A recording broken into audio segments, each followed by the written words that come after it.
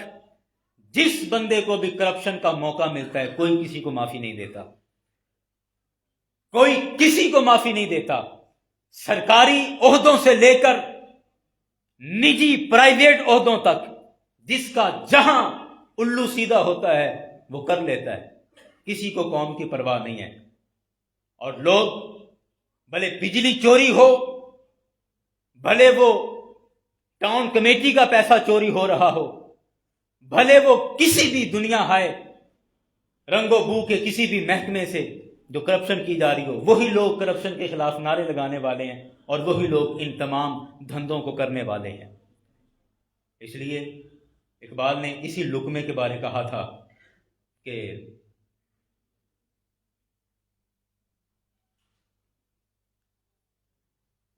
میرے ذہن سے شعر نکل گیا، اے طائر لاہوتی، جزاک اللہ، اللہ آپ کو جزا دے، کہا تھا کہ اے طائر لاہوتی، اس رزق سے موت اچھی، اس سے مر جا، اس سے بہتر ہے کرپشن کا پیسہ، مزارات کا پیسہ، مدرسوں کا پیسہ اپنی ذات پر لگانے والے، نذرانوں سے لینڈ کروزریں اور بڑی بڑی کوٹھیاں اور بنگلے خریدنے والے اور پاکستان کے پیسے سے بڑے بڑے فلیٹس خریدنے والے، اقبال نے کہا تھا اے طائر لاہوتی، اس رزق سے موت اچھی، مر جا، اس سے بہتر ہے جس رزق سے آتی ہو پرواز میں کوتاہی، کہ جس سے آپ کی عزت میں فرق آئے، آپ عزت بچاؤ اور بھوکا رہنا پسند کر لو، اس رزق سے مر جاؤ تو وہ زیادہ بہتر ہے، کم از کم عزت کی موت تو مرو گے۔ اس لیے یاران گرامی، پھر بات وہی ہے کہ بات ہم کرتے رہیں ہوتی رہے گی، لیکن اصل بات یہ ہے کہ ہمیں سب سے پہلے اپنا احتساب کرنا ہے، اپنے گریبان میں جھانک کے دیکھنا ہے کہ میں کتنے لوگوں کا حق دبا کر بیٹھا ہوں۔ اور آج ہم فلسطین کے لیے کیوں نہیں آواز اٹھا رہے؟ اس کی بڑی وجہ یہ بھی ہے کہ ان مسلمانوں کے حق میں تو ہم تب آواز اٹھائیں جب ہم نے اپنے مسلمانوں کے حق ادا کر دیے ہوں، جب میں بہنوں کے حصے مار کے بیٹھا ہوں اور پھر مجھ سے امید کی جائے کہ میں دوسرے کسی ملک کے اندر پسنے والے مسلمانوں کے حق میں بولوں گا۔ میں تو سگی بہنوں کا حصہ ان کا کھا کر بیٹھا ہوں، میں تو اپنوں کی جائیدادیں ہڑپ کر کے بیٹھا ہوں، میں تو اپنے بھائیوں کے حق مار کے بیٹھا ہوں، تو پھر مجھ سے کیسی امید کہ میں ان مسلمانوں کے لیے آواز اٹھاؤں گا، ان کے حق کے لیے میں بولوں گا؟ کیسے بولوں گا؟ میں نے تو اپنا گلا دبا دیا ہے، وہ حرام مال کھا کر میں نے اپنا گلا دبا دیا ہے۔ اس لیے جب تک ہماری رگوں میں غیرت کا خون نہ ہو،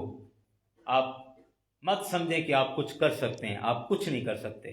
سب سے پہلے آپ کو غیرت والا مسلمان بننا پڑے گا، حق بات پر ڈٹ جانے والا، حق بات کہنے والا اور باطل کی آنکھوں میں آنکھیں ڈال کر بات کرنے والا پہلے آپ کو بننا پڑے گا، اور یہ ہمت پیدا کرنا پڑے گی، ورنہ یہ کھیل بزدلوں کا نہیں ہے، یہ کھیل بزدلوں کا نہیں ہے۔ بزدل صرف تقریریں کریں گے، بزدل صرف سر ہلائیں گے، اور بزدل صرف تالیاں بجائیں گے اور ہم بھی آپ کے ساتھ ہیں نعرے لگائیں گے، اس سے زیادہ کچھ نہیں۔ یہ میدان اور یہ کھیل بزدلوں کا نہیں ہے۔ اقبال کے دور میں، آخری بات کر رہا ہوں، اقبال کے دور میں کتنے نامی گرامی پیر تھے، کتنے بڑے بڑے آستانے تھے، جن کے لاکھوں کی تعداد میں مریدین موجود تھے، اور ایسا نہیں کہ وہ سارے کرپٹ لوگ تھے، ان میں سے کتنے آستانے ہیں کہ جو پاکستان کی تحریک میں ان لوگوں کے ساتھ چل رہے تھے، تحریک پاکستان کے جو ہیرو ہیں، مجاہد تھے، ان کے ساتھ اٹھنے بیٹھنے والے۔ اقبال کا اپنا تعلق اولیاء اور مشائخ کے ساتھ بہت زیادہ تھا، لیکن اس کے باوجود یہ بہت مشکل ہوتا ہے کہ جب آپ کے ساتھ چلنے والے لوگ خرابی کر رہے ہوں، اور وہ آپ بظاہر آپ کے ساتھ بھی چل رہے ہوں اور وہ خرابی بھی کر رہے ہوں، اور آپ ان کو آنکھوں میں آنکھیں ڈال کے تنبیہ کر دیں، یہ بڑا مشکل کام ہے۔ اور اس دور میں بھی اقبال نے، کہ جب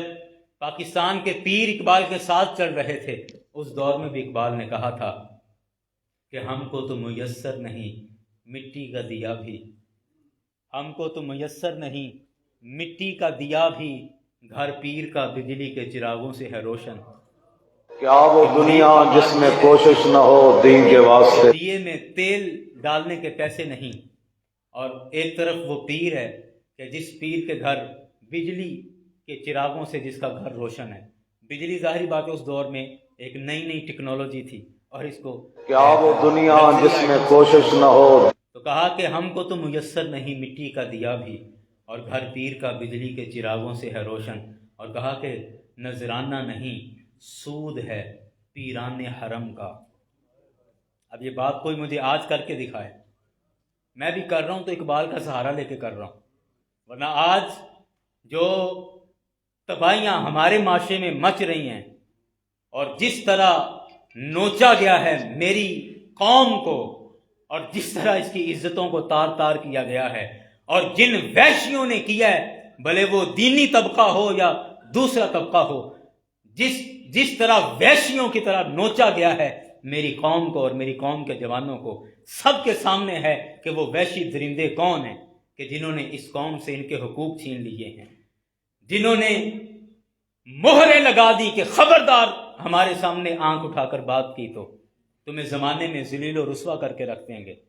وہ وحشی درندے کون ہیں؟ ہم ان کو جانتے بھی ہیں، پہچانتے بھی ہیں، لیکن کبھی ان کے خلاف بولنے کی ہم میں طاقت نہیں ہے۔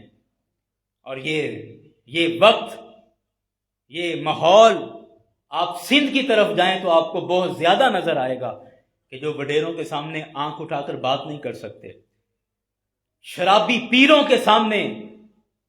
زانی اور شرابی پیر سرے عام ماں اور بہنوں کی عزتیں لوٹتے ہیں، اور ان کے مرید ان کو یہ جملہ بھی نہیں کہہ سکتے کہ سائیں یہ آپ کیا کر رہے ہیں، یہ آپ غلط کر رہے ہیں۔ اس طرح ہمارے حقوق کو نوچا گیا ہے، اور جن درندوں نے نوچا ہے وہ بھی ہمارے سامنے ہیں، لیکن ہم میں جرت نہیں ہے ان کے سامنے بات کرنے کی۔ احمد ندیم قاسمی، میں یہ بات پوری کر لوں، اقبال نے کہا نذرانہ نہیں سود ہے پیران حرم کا، ہر خرقہ سالوس کے اندر ہے مہاجن۔ اس کا مطلب کیا ہے؟ اقبال کہتا ہے کہ یہ جو میٹھی میٹھی باتیں اور دل لبھانے والی باتیں، اخلاق کے دائرے میں رہ کر جو خوبصورت اور میٹھی گفتگو کی جاتی ہے، تو اقبال کہتا ہے کہ یہ میٹھی گفتگو صرف اس وجہ سے ہے کہ جیسے کسی برہمن اور کسی ہندو بنیے کی بیوی دکان پر بیٹھی ہو اور وہ میٹھی میٹھی باتیں کرے گاہکوں کو پھنسانے کے لیے کہ میں لچکدار لہجے سے بات کروں گی تو گاہک میری طرف آئیں گے اور میری دکان پہ بکری زیادہ ہوگی اور میرا منافع زیادہ ہوگا۔ تو کہتے ہیں کہ یہ ہر خرقہ سالوس، یہ جو چکنی چپٹی باتیں، یہ میٹھی میٹھی دل لبھانے والی جو باتیں ہیں، کہتے ہیں ان ہر خرقہ سالوس کے اندر ہے مہاجن۔ مہاجن اس عورت کو کہتے ہیں جو بنیے کی بیوی کو۔ کہا کہ یہ جو اخلاقی تقریریں اور جو میٹھی گفتگو ہے یہ صرف جال ہے گاہک پھنسانے کے لیے، اس سے زیادہ کچھ نہیں ہے۔ باقی جو نذرانہ، اللہ اکبر اللہ اکبر۔ احمد ندیم قاسمی نے کہا تھا، میں پوری نظم نہیں پڑھتا لیکن اس نے کہا تھا کہ میری قوم سے بہت سارے حقوق چھین لیے گئے، ہمارے نوجوانوں سے بہت سارے حق چھین لیے گئے، میرے نوجوانوں سے یہ حق بھی چھین لیا گیا کہ تم نے کبھی کسی کو کیوں نہیں کہنا۔ میرے جوانوں سے یہ حق بھی چھین لیا گیا کہ تم نے کبھی کسی کو کیا نہیں کہنا۔ میرے جوانوں سے یہ بھی حق چھین لیا گیا کہ تم نے ایک حد سے بڑھ کر دیکھنا بھی نہیں ہے۔ جس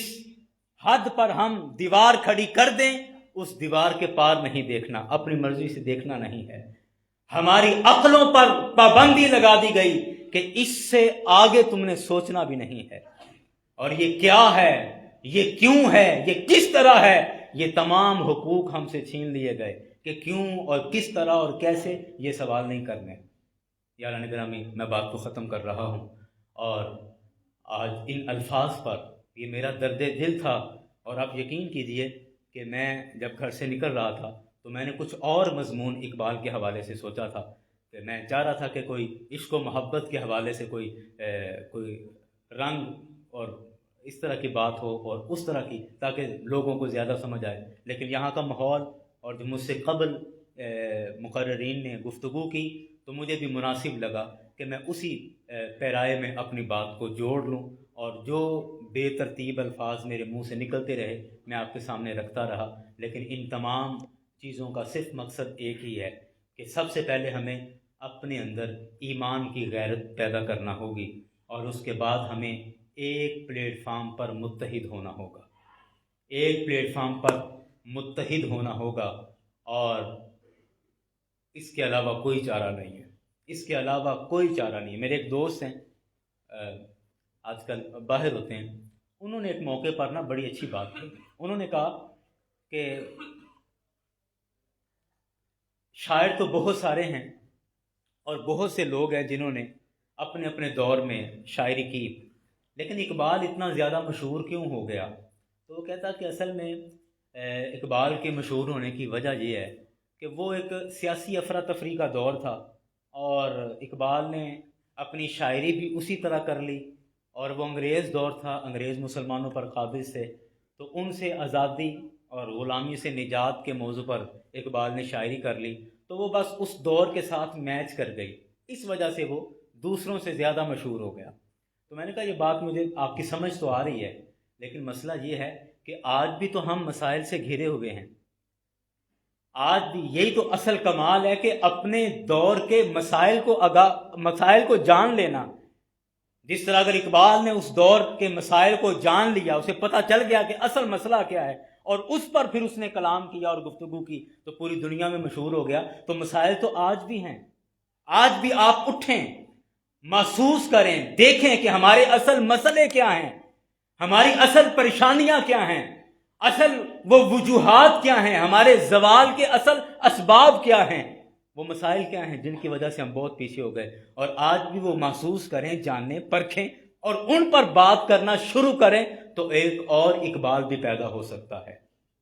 ایک اور بھی اقبال پیدا ہو سکتا ہے. پاکستان کی سرزمین اقبال کو پیدا کر کے بانجھ نہیں ہو گئی. ہاں، اقبال کو پیدا کر کے بانجھ نہیں ہو گئی. ایک نیا اقبال آ سکتا ہے، نیا اقبال آ سکتا ہے، لیکن اس کے لیے ضرورت ہے کہ ہم نے اپنے نوجوانوں کو جو قید کر رکھا ہے، جس طرح میں نے پہلے کہا کہ پابندیاں لگا رکھی ہیں، ہم اپنے نوجوانوں کو آزاد کریں. ان کو بولنے کی آزادی ہو، ان کو سوچنے کی آزادی ہو، ان کو سوالات کرنے کی آزادی ہو، تو پھر آپ دیکھیں کہ ایک نیا اقبال بھی اس سرزمین سے ابھر کر سامنے آئے گا، انشاءاللہ آئے گا. اس لیے میں عرض کروں کہ سب سے پہلے آپ دیکھیں اس دور کے مسائل دیکھیں. آج کل جو مسائل ہیں، میں جگہ جگہ یہ بات کہہ رہا ہوں کہ آج جو ہمارے دشمن ہیں، وہ دشمن آج ہمارے دشمن نہیں ہیں. ہم مسالے کے جھگڑے میں پڑے ہوئے ہیں. اس وقت ہمارے دشمن ہمارے اپنے نہیں ہیں. اس وقت ہمارے دشمن یہودی ہیں. اس وقت ہمارے دشمن قادیانی ہیں. اس وقت ہمارے دشمن سب سے چھپے ہوئے جو دشمن ہیں وہ قادیانی اور دہریے ہیں. ایتھسٹ اس وقت سب سے بڑا فتنہ ہے جو بڑی تیزی کے ساتھ مسلمانوں کے اندر پروان چڑھ رہا ہے. یہ ہمارے دشمن ہیں. تو ہمیں اپنے دشمنوں کو پہچاننا ہوگا اور آپس کے جنگ و جدل کو چھوڑ کر اپنے دشمن کا مقابلہ کرنا ہوگا، ورنہ وہ دشمن سب کو تہس نہس کر دے گا اور ہمیں پناہ لینے کی بھی مدت اور مہلت نہیں ملے گی. اسی بات کو نوابزادہ نصر اللہ خان نے کہا تھا کہ ایک بر کے بلا کوند گئی سارے چمن پر، ایک بر کے بلا کوند گئی سارے چمن پر، اور تم خوش کہ میری شاخ تمنا ہی جلی ہے. تم خوش ہو رہے ہو کہ میرا گھر جلا ہے، مجھ پر نشتر چلے ہیں، مجھ پر تیر چلے ہیں، تم تو سارے محفوظ ہو نا. کہنے لگا ایک بر کے بلا کوند گئی سارے چمن پر، اور تم خوش کہ میری شاخ تمنا ہی جلی ہے. پھر شور سلاسل میں سرور ازلی ہے، اللہ اکبر، پھر پیش نظر سنت سجاد ولی ہے. اللہ کریم کی بارگاہ میں دعا ہے کہ رب کائنات ہمیں آپس کی نفرتیں ختم کر کے، آپس کی قدورتیں اور حسد ختم کر کے اللہ کریم ہم میں بھائی چارے اور اخوت جیسی نعمت کو ہمیں عطا فرمائے. وہ ہمارے دلوں میں وہ چیز پیدا ہو اور پھر ہم تمام مسلمان امت مسلمہ ایک پلیٹ فارم پر آئیں، اور جب ایک پلیٹ فارم پر آ جائیں تو پھر عالم کفر کا مقابلہ کریں، ورنہ اگر آپ ایسا نہیں کر سکتے تو پھر یہ تقریریں شروع سے ہوتی آئی ہیں، آئندہ بھی چلتی رہیں گی۔ اور میں اکثر کہتا ہوں کہ اقبال کی تصویریں ان دفتروں میں بھی لگی ہوئی ہیں کہ جن دفتروں میں ہر کام کے عوام سے پیسے لیے جاتے ہیں، جن دفتروں میں بغیر کام کے بغیر پیسے کے آپ کا کوئی کام نہیں ہوتا، ان دفتروں میں بھی اقبال کی بڑی بڑی تصویریں لگی ہوئی ہیں۔ اور میں سمجھتا ہوں وہ جو اوپر اقبال کی تصویر لگی ہے تو وہ تصویر اقبال بھی اس آفیسر پر لعنتیں بھیجتی ہوگی کہ میں کس طرح کے خواب دیکھ کر گیا تھا اور تو کیا حرکتیں کر رہا ہے۔ بہرکیف اللہ کریم سب سے پہلے ہمیں خود احتسابی اور اپنا حساب کرنے کے اللہ ہمیں جرت عطا کرے، اور اس کے بعد پھر یہ ایک بندہ خود کو بدلے گا اور ہر بندہ پھر اپنے آپ کو بدلے گا تو پھر قوم بدلے گی۔ قرآن نے اسی بات کو کہا، ان اللہ لا یغیر ما بقوم حتی یغیروا ما بانفسہم، کہ اس وقت تک اللہ تعالیٰ کسی قوم کی حالت نہیں بدلتا جب تک وہ قوم خود اپنی حالت نہیں بدلتی۔ اور اقبال نے اسی آیت کا ترجمہ کیا کہ خدا نے آج تک اس قوم کی حالت نہیں بدلی، خدا نے آج تک اس قوم کی حالت نہیں بدلی، نہ ہو خیال جس کو آپ اپنی حالت بدلنے کا۔ اللہ کریم ہم سب کو عمل کی توفیق عطا فرمائے، اور جو ہم مردہ لاشیں ہیں اللہ ہمیں زندگی عطا فرمائے۔